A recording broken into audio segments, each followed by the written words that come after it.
Comenzar con la estrella de Belén eh, es un tema bastante justamente en estos meses. Algunos medios hablaban sobre que la estrella de Belén se volvería a ver, puesto que había una conjunción de Saturno, creo, con Júpiter, si no estoy mal informado.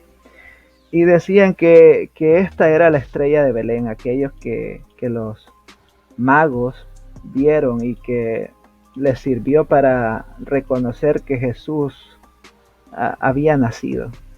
Así que se habló mucho de esto. Yo no la pude ver porque en la región donde vivo estuvo muy nublado, así que me la perdí. Así solo vi las fotos, perdón, solo vi las imágenes en internet, pero, pero ocurrió. Ahora, propiamente esta no es la estrella de Belén, sino que es algo que se asemeja al brillo o al fulgor que supuestamente esta estrella tuvo. Pero ¿por qué esta es una curiosidad?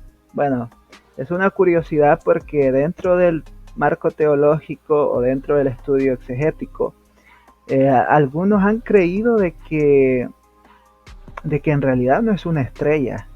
Hay algunas teorías o propuestas narrativas teológicas en cuanto a la naturaleza de esta estrella.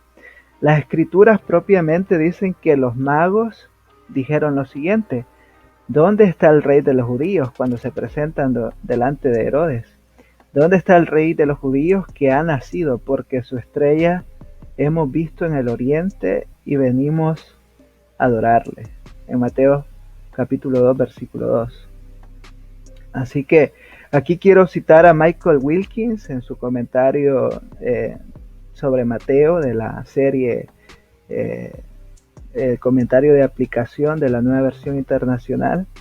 Michael Wilkins pues ha hecho algunos estudios sobre este tema y me parece interesante algunas propuestas o algunas curiosidades al respecto. La primera de ellas sobre la naturaleza de esta estrella es que efectivamente algunos han propuesto que se trata de un evento astronómico, tal como el que ocurrió el 21 de diciembre, que muchos de ustedes tal vez lo vieron, y proponen que pudo haber sido un cometa, una supernova, es decir, una explosión, un choque de las estrellas, ¿no? Si no estoy mal informado en cuanto a esto, y una conjunción de planetas, que es lo que ocurrió hace poco. Entonces, posiblemente esta propuesta nos dice que esta estrella no pudo ser un cometa, porque un cometa pues lleva una dirección, una supernova hubiese sido pues momentánea relativamente. Entonces, esta propuesta apunta a que se trataba de una conjunción de planetas. Es una posibilidad altamente discutida porque tiene bastante sentido. La conjunción de planetas pues depende del lapso de cuando se detecta. Dura cierto tiempo, ¿no? Dura ciertas horas o cierto intervalo de tiempo. Lo interesante es notar que los magos, y lo hablaremos más adelante, eran personas que tenían conocimiento de astronomía. Ellos habían estudiado, pues era parte de la cultura babilónica, mayormente estudiar las estrellas, estudiar el movimiento, estudiar los astros celestes y determinar cómo estos astros pues influían dentro del mundo físico. Claro, esto se arrastra desde el Antiguo Testamento, donde ya habían personas que utilizaban estos medios no solamente para determinar lo que estaba ocurriendo en el mundo, sino también para comunicarse con los dioses, lo cual fue altamente condenable por parte de Dios, ya que representaba pues, eh, una idolatría, ¿no? Una idolatría. Entonces, en la antigua astrología babilónica, Júpiter, que es este planeta asociado con los dioses, se acercó a Saturno, que representaba dentro de la astrología babilónica, representaba a los judíos, en la constelación de Piscis, que representaba a Palestina. Vean ustedes este trío de ideas astrológicas o astronómicas. Tenemos a Júpiter, a Saturno y a la constelación de Piscis. Entonces, cuando los magos vieron este movimiento, entendieron que algo estaba ocurriendo en Palestina, según esta propuesta. Y es bastante interesante. Bastante interesante. Entonces los magos se refirieron a Júpiter como la estrella del rey que estaban buscando, y la asociación con Saturno y Piscis les mostró en qué nación, es decir, o en qué pueblo, los judíos, y dónde buscarlo, en este caso Palestina o Israel. Entonces, esta propuesta dice que fue un evento natural, ¿no?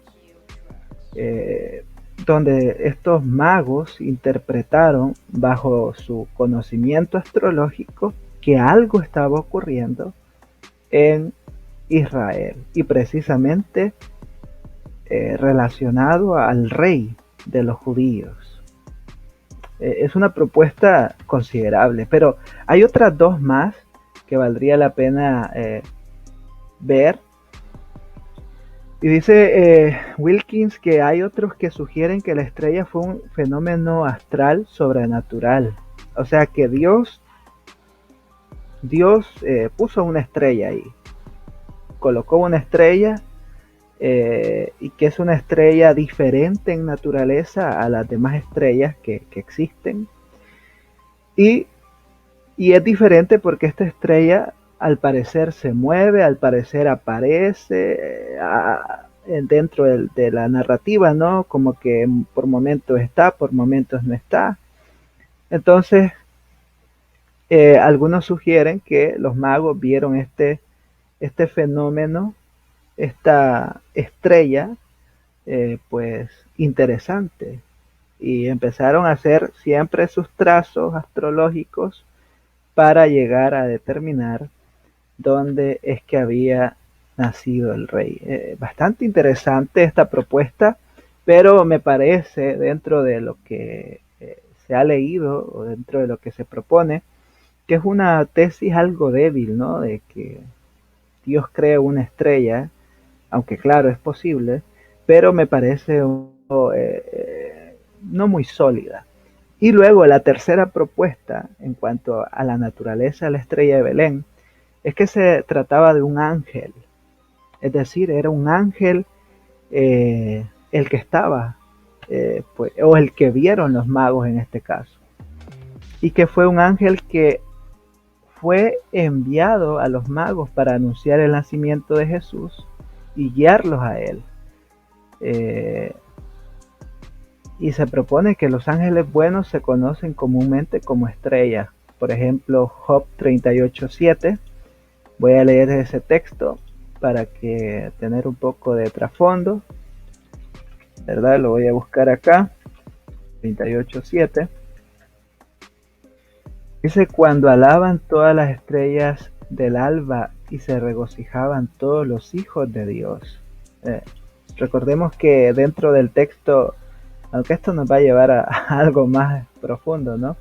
La expresión hijos de Dios, muchos estudiosos proponen que se refiere a los ángeles. Pero luego está esta teoría que es bastante interesante, digámoslo así, que es la del concilio divino, pero ese ya es otro tema que no quiero tocar acá porque si no, no terminamos. Entonces, pero se nos habla, ¿no?, de que hay una relación entre los hijos de Dios y las estrellas. Luego tenemos Daniel 8:10. Daniel 8:10, quiero leer este texto también, donde dice: creció hasta llegar al ejército del cielo, y parte del ejército y de las estrellas echó por tierra y las pisoteó. Pues esto refiriéndose a la caída de los ángeles que se rebelaron contra el Señor, lo cual hay una asociación nuevamente a las estrellas. Bueno, y también a los ángeles caídos se les conoce así. También los ángeles tuvieron un rol pues determinante en guiar, proteger al pueblo de Israel. Encontramos esto en Éxodo 14, 19, 23, 20. Y un erudito que está aquí, el del Nuevo Testamento, llamado Dale Allison, cita el evangelio apócrifo de la infancia de Jesús. Es un evangelio que yo lo he leído y que nos habla de un Jesús que es un Jesús bastante extraño, que hace, por decirlo así, manifestaciones de sus poderes como de una manera exhibicionista. Pero él dice, utilizando esta referencia, que en la misma hora se les apareció un ángel en forma de esa estrella que antes los había guiado en su viaje. Bueno, y algunos autores proponen que esto es consistente con la narrativa de Mateo particularmente, porque encontramos un ángel siempre hablándole a José, a María, a los magos, y pues tiene un papel bastante determinante en la narrativa bíblica. Ahora alguien podría decir, bueno, muy interesante todo, pero ¿cuál es la propuesta mayormente aceptada? Mayormente aceptada es la primera, donde hablamos de la conjunción de planetas. Mayormente se acepta que este fue un fenómeno astrológico y es bastante interesante porque nos presenta a un movimiento, ¿no? Un movimiento, un lugar, un trasfondo cultural también. Mayormente se acepta esto y resulta más viable y no entra en choque con lo que el texto dice, porque cuando leemos el texto de las escrituras, particularmente el texto griego, el término que se utiliza es estrella. No hay una connotación aquí de otro sentido, sino simplemente se nos dice que hay ahí una estrella que está guiando a los magos. Bien interesante esta curiosidad o las propuestas que giran alrededor. La del ángel pareciera tener bastante sustento, pero no obstante entra en choque con el sentido gramatical de lo que está en el texto. Robert Stein, en su libro, ¿cómo se llama este libro de Robert? Jesús el Mesías, Robert Stein, propone también que se puede tratar de un ángel, pero aquí queda pues mayormente el peso sobre la primera opción. Bueno, esta es la primera curiosidad o dato interesante, al menos a mí me pareció interesante compartirlo con ustedes. Y ustedes pueden leer las citas después, ponerle pausa al video y pues leer más sobre esto. Así que vamos a ver qué tal. Sí, los magos, aquí estoy viendo los comentarios, dice que Jesús ya tenía 2 años de edad y no era un recién nacido, el encuentro fue en una casa. Bueno, sí, esa es una propuesta, realmente no es en sí un dato verificable totalmente. Creo que esa es una de las curiosidades que está más adelante. Pero es interesante porque generalmente nosotros tenemos la idea de que estos magos llegan donde Jesús o a donde está la familia de Jesús y lo encuentran pues tal cual, de 5 días de nacido tal vez, o 10. Sin embargo, esto sucede porque en la narrativa de los evangelios no lleva una secuencia cronológica propiamente, no se nos dice fechas o meses o años, sino que es una narrativa que únicamente está transmitiendo principios o verdades teológicas. La Biblia no está interesada en mostrarnos totalmente la fecha, sino eso ya compete al estudiante, al lector, a, a ir más allá y por medio de los detalles históricos o culturales determinar ciertas cosas.